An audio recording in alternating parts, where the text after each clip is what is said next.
इतवार के रोज उधमपुर में जब कांग्रेस के सीनियर लीडर गुलाम नबी आज़ाद से डिलिमिटेशन कमीशन के बारे में राय मांगी गई तो उन्होंने कहा कि वो जम्मू कश्मीर को बांटना नहीं चाहते हैं। सीटें चाहे जम्मू में बढ़ जाएं या फिर कश्मीर में, मेरी नज़रों में तो जम्मू कश्मीर एक है। क्या ये वही बातें जो बीजेपी कर रही है या फिर इनकी बातें बीजेपी से मुख्तलिफ हैं? आदाब, मैं हूँ आसिम मोहिद्दीन और आप देख रहे हैं मेरे साथ खबर उर्दू पर कवर स्टोरी।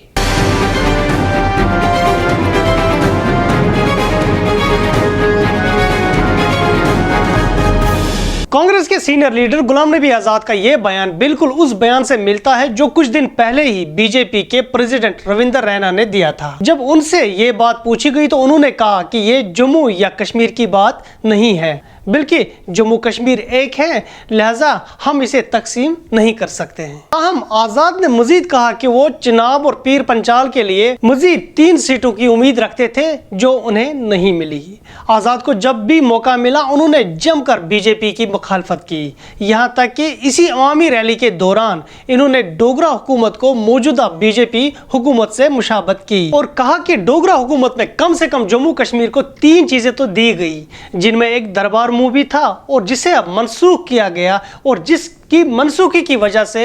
हजारों लोगों का रोजगार जम्मू में मुतासिर हुआ। अब आज़ाद इन बयानात से क्या बीजेपी के प्रॉक्सी कैंडिडेट है जो मुस्लिम इलाकों में कश्मीर बेस्ड सियासी जमातों का वोट काटने के लिए मैदान में उतारे गए या फिर इनकी सियासी पोजीशन इनकी मजबूरी बन गई है? जैसा कि मैं आपको पहले ही बता चुका हूं कि आज़ाद जम्मू कश्मीर की सियासत में वापसी चाहते हैं और आने वाले वक्त में वो कांग्रेस को भी खैरबाद कह सकते हैं अगर पार्टी इनको जम्मू कश्मीर का चीफ मिनिस्टरियल कैंडिडेट मुंतखब नहीं करती। चिनाब और पीर पंचाल इनकी सियासत का मरकज रहेगा जहां मुस्लिम आबादी की वजह से बीजेपी दुश्वारियों का सामना कर सकती है, लेकिन यह बात भी तय है कि बीजेपी नहीं चाहती है कि नेशनल कॉन्फ्रेंस और पीडीपी यहां पर अपनी बेस बना रखे। अगर पीर पंचाल और चिनाब से गुलाम नबी आज़ाद कुछ सीटें लेकर आते हैं और बीजेपी जम्मू में बढ़त बनाने में कामयाब रहती तो आने वाले वक्त में कश्मीर माइनस बीजेपी जम्मू कश्मीर में सरकार बन सकती है, जिसमें मुस्लिम अक्सरियाती पीर पंचाल और चिनाब को बीजेपी